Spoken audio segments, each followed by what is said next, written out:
ili niweke wazi zaidi, hamwezi kuwa nyinyi ni wevi, hamuaminiki hata kwa tomato na vitunguu. Ukienda sokoni jamaa akupunja kwenye nini, kwenye kilo za tomato na vitunguu, aiba. Kisha yule anayeiba pale asema viongozi uwevi, na yeye mwivi ameshindwa kufanya uaminifu katika tomato na vitunguu, mwivi. Kisha atarajia viongozi wake wawe kama Abu Bakar na Umar.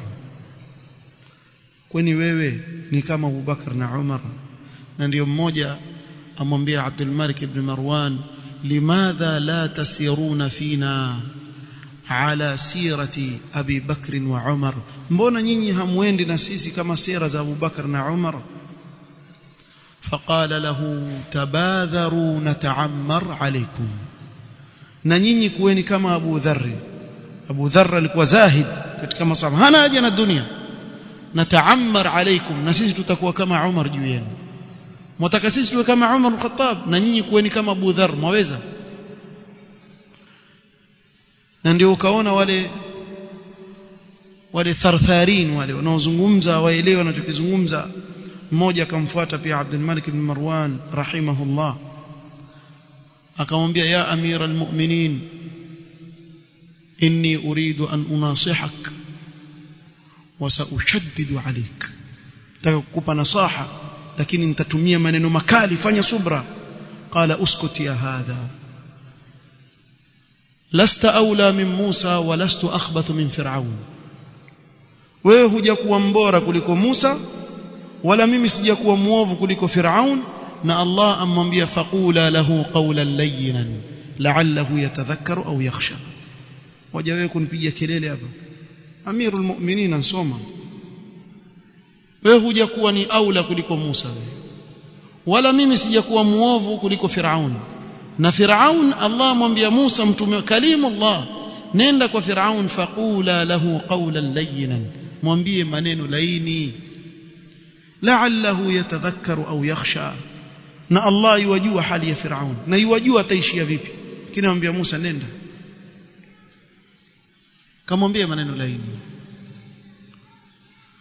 Kwa viongozi wetu wako kama vile sisi tutakavyokuwa. Ndio ukaona ulama usalaf walikuwa wana shughuli kubwa kujishughulisha juu ya nafsi zao kuliko kuangalia hali ya huyu fulani katika viongozi, ameiba wala amefanya hivi. Chukulia mfano wal Hasan al-Basri. Yunus ibn Ubayd rahimahullah يقول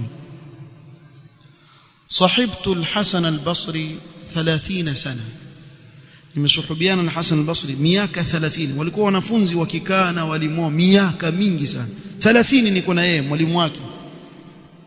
Fama sami'tuhu qattu, sijawahi kumsikia hata mara moja qattu qala uzila amirun wala wuliya wala ghala si'run wala rakhasa si'run, sijamsikia akisema amiri fulani amengolewa, mwingine amewekwa bei mpanda, imekuwa rahisi, wala shtadda harrun, joto limekuwa kali.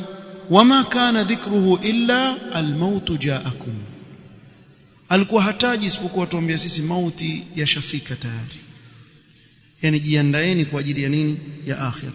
Ana shughuli yake nyingine. Hayo mambo ya siasa waachieni wenyewe, na useme alhamdulillah alladhi afana, sababu ni mtihani mkubwa. Wallahi kuwa kiongozi ni mtihani mkubwa sana. Utaulizwa wale walioko chini yako mmoja baada ya mwingine. Wallahi mtu akila na njaa utakwenda kujibu mbele ya Allah subhanahu wa ta'ala. Nani awezaye mambo haya? Ikiwa wewe hukujaliwa kiongozi yako tu ya nyumbani, wewe wayaweza. Kullukum ra'in wa kullukum mas'ulun 'an ra'iyatihi, yale yako ya nyumbani tu utakwenda kuulizwa mbele ya Allah subhanahu. Sasa fikiria yule wal amiru ra'in mas'ulun 'an ra'iyatihi, kiongozi yule ni mchungaji, ataulizwa juu ya kila kinachofanyika chini ya utawala wake. Nani anayeweza hesabu hiyo mbele ya Allah subhanahu wa ta'ala? Sasa wakuonewa wivu, yani mtu atamuonea wivu kiongozi akisikia maneno ni haya.